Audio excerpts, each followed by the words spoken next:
नमस्कार दोस्तों, आप सभी का बहुत बहुत स्वागत करता हूं हमारे YouTube चैनल GDS नेटवर्क पर। दोस्तों, आज की इस वीडियो में हम आपको बताने वाले हैं कि RICT डिवाइस के माध्यम से बोर्डा रिपोर्ट किस प्रकार से निकाला जाता है।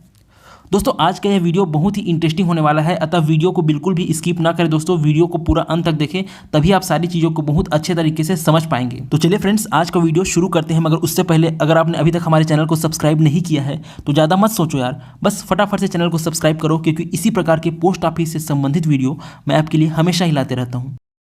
दोस्तों, डे इंटर करने के बाद बोर्डा रिपोर्ट निकालना होता है, और ये बोर्डा रिपोर्ट जो है डेली अकाउंट के साथ, जो मैनुअली आप डेली अकाउंट बनाते हैं उसके साथ इसको भेजना होता है लेखा कार्यालय। तो चलिए दोस्तों, मैं बोर्डा रिपोर्ट निकाल के दिखाता हूँ आपको किस प्रकार से बोर्डा रिपोर्ट निकालते हैं। तो बोर्डा रिपोर्ट पर क्लिक करते हैं। दोस्तों, यहाँ पर आपको एक नया इंटरफेस दिखाई देगा और लिखा हुआ आ रहा है enter cash amount you want to request from account office. AO मतलब अकाउंट ऑफिस। तो यहाँ पर वो राशि लिखना है जो कि आप अकाउंट ऑफिस से मंगाना चाहते हैं। तो जैसे कि मान लीजिए आपको 10,000 मंगाना है, तो यहाँ पर आपको 10,000 लिखना होगा। जितना भी अमाउंट मंगाना चाहते हैं तो यहाँ पर रिक्वेस्ट कर सकते हैं। चूँकि मुझे कोई भी अमाउंट नहीं मंगाना है, इसलिए यहाँ पर मैं इसको कैंसिल कर देता हूँ और सीधा क्लोज पर क्लिक कर देना है। दोस्तों, उसके बाद आपको एक नया इंटरफेस दिखाई देगा जहां पर लिखा होगा क्लोजिंग बैलेंस ऑफ जिस बीओ है, जो भी बीओ है उस बीओ का नाम लिखा रहेगा। उसके बाद exceeds the minimum sanctioned limit by ₹803 amount. ठीक है, choose one option from below. तो दोस्तों, ये बोल रहा है कि आपका जो बीओ का मिनिमम बैलेंस का जो सैंक्शनड है 5,000 रुपया, उससे 8,003 रुपया अधिक हो चुका है। तो आपको दो ऑप्शन देता है, क्या आप एक्सेप्ट करना चाहते हैं लाइबिलिटी, और दूसरा होता है कैश टू अकाउंट ऑफिस। दोस्तों, इन दोनों ही ऑप्शंस का अर्थ जान लेते हैं। एक्सेप्ट लाइबिलिटी का हिंदी अर्थ हुआ मतलब आप लाइबिलिटी का अर्थ होता है जिम्मेदारी, तो मैं इस चीज़ की जिम्मेदारी को स्वीकार करता हूँ, ये वाला ऑप्शन से। और दूसरा ऑप्शन है कैश टू अकाउंट ऑफिस, तो आप चाहते हैं कि कैश जो है वो अकाउंट ऑफिस भेजना चाहते हैं। तो अगर आप ये वाला ऑप्शन करेंगे तो भी आप इस इतने अमाउंट को अपनी जिम्मेदारी पर रख सकते हैं एक्सेप्ट लाइबिलिटी में। और अगर चाहते हैं कुछ अमाउंट या फिर पूरा का पूरा अमाउंट अकाउंट ऑफिस भेजना चाहते हैं, तो इस अमाउंट को इंटर करके पूरा का पूरा पैसा को अकाउंट ऑफिस भेज सकते हैं। हर बीओ का अपना एक मिनिमम सैंक्शनड लिमिट होता है। जैसे मेरे बीओ का 5,000 रुपये है, उससे अधिक होगा तो ऐसा लिखा हुआ आएगा। किसी किसी बीओ में 2,500 भी रहता है, तो मेरे बीओ चूँकि पुराना है इसलिए यहाँ 5,000 रुपये लिमिट है। तो दोस्तों, मैं कैश को जो है अकाउंट ऑफिस भेजना चाहता हूँ, तो यहाँ पर कैश टू अकाउंट ऑफिस है, वहाँ पर क्लिक करता हूँ। दोस्तों, यहाँ पर लिखा हुआ है enter amount of cash you want to send to account office from 8,003 rupees. तो दोस्तों, ये बोल रहा है कि आप अकाउंट ऑफिस को 8,003 में से कितना रुपया भेजना चाहते हैं। तो मैं 4,000 भेजना चाहता हूँ, तो यहाँ पर 4,000 रुपीज़ इंटर करता हूँ। 4,000 लिखने के बाद दोस्तों, यहाँ पर नीचे साइड में दिख रहे हैं ओके का बटन दिख रहा है, इस पर प्रेस करते हैं। दोस्तों, 4,000 भेजने के बाद जो 8,003 रुपये में 4,003 रुपया और बचा, तो 4,000 जो 3 रुपये है उसको मैं बैंकिंग लाइबिलिटी में एक्सेप्ट करता हूं, और उतना अमाउंट मेरे बीओ में अधिक रहेगा। तो दोस्तों, यहाँ पर मैं 4,003 रुपये एंट्री करता हूं। उसके बाद दोस्तों, यहाँ पर कन्फर्म के बटन पर क्लिक करके आगे बढ़ते हैं। आप चाहें तो बैक करके उस चीज़ को एडिट कर सकते हैं। तो मुझे बैंकिंग लाइबिलिटी 4,003 रुपये ही रखना है, तो इस अमाउंट को यहाँ पर लिख देते हैं। उसके बाद कन्फर्म पर क्लिक करके आगे बढ़ते हैं। दोस्तों, यहाँ पर डिटेल आ चुका है। कैश टू अकाउंट ऑफिस कितना भेज रहे हैं, 4,000 रुपये, तो वो यहाँ पर लिखा होगा। उसके बाद लाइबिलिटी एक्सेप्टेड, तो कितना मैंने लाइबिलिटी एक्सेप्ट किया, मतलब कितना मैंने जिम्मेदारी स्वीकार किया इस चीज़ का, तो 4,003 रुपये मैं अपनी जिम्मेदारी पर रखा हूँ। उसके बाद क्लोजिंग बैलेंस, तो क्लोजिंग बैलेंस जो कैलकुलेशन के बाद जो टोटल मेरे बीओ में रनिंग बैलेंस बचेगा, क्लोजिंग बैलेंस जो बचेगा वो बचेगा कितना, 9,003 रुपया।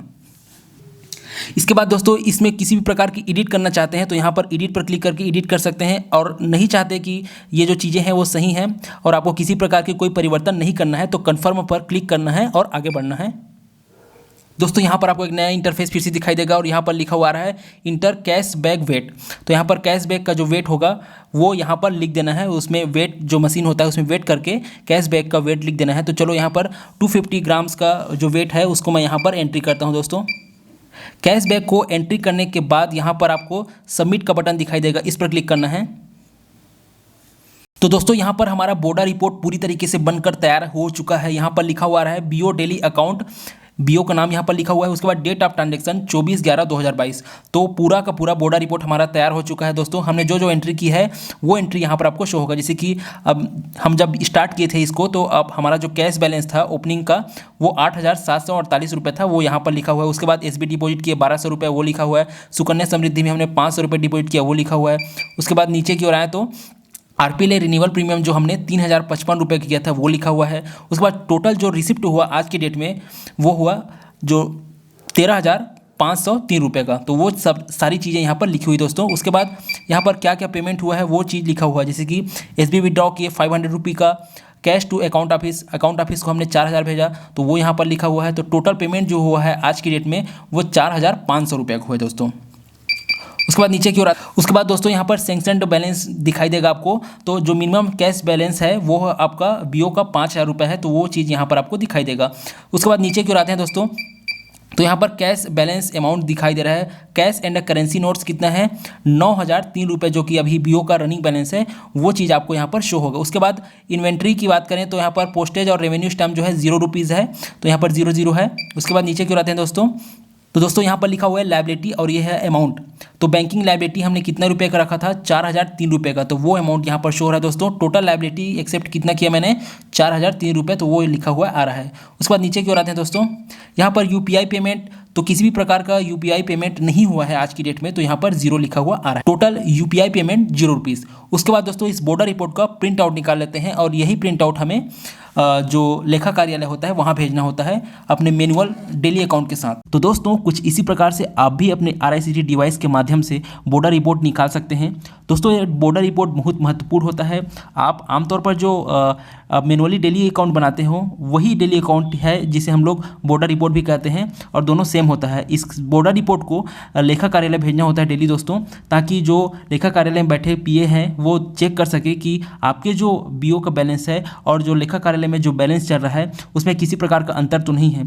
अगर अंतर होगा तो तुरंत पता चल जाएगा और उसे सॉर्ट आउट किया जा सकता है दोस्तों। तो ये बहुत महत्वपूर्ण है दोस्तों बोर्डर रिपोर्ट। दोस्तों अगर आपको यह वीडियो पसंद आई है तो फटाफट से वीडियो को लाइक करें। एम करता हूं 5,000 लाइक्स के लिए। आशा करता हूं कि ये टारगेट आप जरूर पूरा करेंगे। अगर आपने अभी तक हमारे चैनल को सब्सक्राइब नहीं किया है तो फ़ौरन ही सब्सक्राइब कर ले दोस्तों। आप हमारे लिए बहुत ही खास हैं। आपका एक सब्सक्राइब हमारे लिए बहुत मायने रखता है, अतः हमारे चैनल को जरूर सब्सक्राइब करें और साथ में बेल आइकन को भी जरूर दबा देना मेरे काबिल दोस्त, ताकि जब मैं कोई नई वीडियो डालूं तो फ़ौरन ही उसका नोटिफिकेशन आप तक पहुंच जाए। तो दोस्तों मिलते हैं एक नए वीडियो में नए टॉपिक के साथ। तब तक के लिए आप अपना ख्याल रखें और खुश रहें। जय हिंद, जय भारत।